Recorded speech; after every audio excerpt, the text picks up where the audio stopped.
ഒരു സ്ത്രീകളും കുട്ടികളും മാത്രമുള്ള സ്ഥലത്ത് കയറി അന്വേഷണം നടത്തുമ്പോൾ എന്ത് ചെയ്യണം എന്നുള്ളത് സംബന്ധിച്ച് പുതിയതായിട്ട് ഒരു ഓർഡർ ഇറക്കേണ്ട കാര്യമില്ല. അതൊക്കെ നിലവിൽ സ്വാഭാവികമായിട്ട് നിലനിൽക്കുന്ന കാര്യങ്ങളാണ്. ഇതിലൊക്കെ പുതിയതായിട്ടൊന്നും ചെയ്യേണ്ട കാര്യമില്ല. ഇത് പോലീസിന് ഓൾറെഡി ഉള്ള കാര്യങ്ങളാണ്. ഇപ്പൊ പ്രത്യേകിച്ച് സ്ത്രീകളെ അറസ്റ്റ് ചെയ്യണമെന്നുണ്ടെങ്കിൽ അത് വനിതാ പോലീസുമായിട്ട് പോകണം എന്നൊക്കെ ഉള്ളത് നമുക്ക് സാമാന്യ ബുദ്ധിക്ക് മനസ്സിലാക്കുന്ന കാര്യങ്ങളാണ്.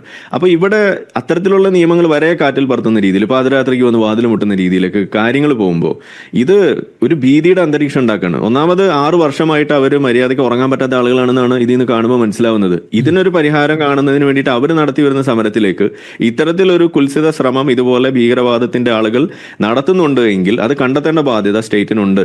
അതിനു വേണ്ട എല്ലാ പണിയും അവരെടുത്തേ പറ്റുള്ളൂ. അതിന്റെ പഴി ഏതെങ്കിലും ആളുകളുടെ തലയിൽ ഇട്ടുകൊണ്ട് ഊരാം എന്നതാണ് ചിന്തിക്കുന്നുണ്ടെങ്കിൽ അതിവിടെ നടപ്പിലാകാൻ നമ്മൾ അനുവദിക്കരുതെന്നാണ് ഞാൻ പറയാം. പക്ഷെ ആ ചർച്ച ആ രീതിയിൽ പോകുന്നതിന് പകരം ഇത് കട്ടിംഗ് സൗത്ത് അല്ലെങ്കിൽ അങ്ങനെയൊക്കെയുള്ള വലിയ വലിയ സംഗതിയിലേക്ക് പോകുമ്പോൾ ഇതിന് യഥാർത്ഥ ലക്ഷ്യത്തിൽ നിന്ന് മാറുന്നു. ഇതാണ് ഞാനോട് ചൂണ്ടിക്കാണിക്കാൻ ആഗ്രഹിക്കുന്നത്.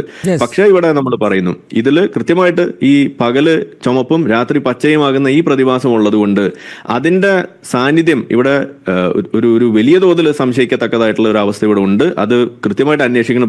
പ്രത്യേകിച്ച് ആദ്യ ദിവസം തന്നെ പോലീസിന്റെ നിരീക്ഷണമായാലും ഇവിടുത്തെ കമ്മ്യൂണിസ്റ്റ് പാർട്ടിയുടെ നിരീക്ഷണമായാലും അവർ ആദ്യമേ തന്നെ പറഞ്ഞത് ഇതിനകത്ത് ബാഹ്യ ശക്തികളുടെ ഇത്തരം SDPI പോലെയുള്ള ഇത്തരം ശക്തികളുടെ ഇടപെടൽ ഉണ്ടായിട്ടുണ്ട്, അതിനെ സംശയിക്കുന്നു എന്ന് അവർ പറയുമ്പോൾ ആ നിലയിൽ തന്നെ അതിന് അന്വേഷണം പോകട്ടെ, അത് പോയിട്ട് അത് പുറത്ത് കൊണ്ടുവരട്ടെ എന്ന് തന്നെയാണ് ഞാൻ പറയുന്നത്.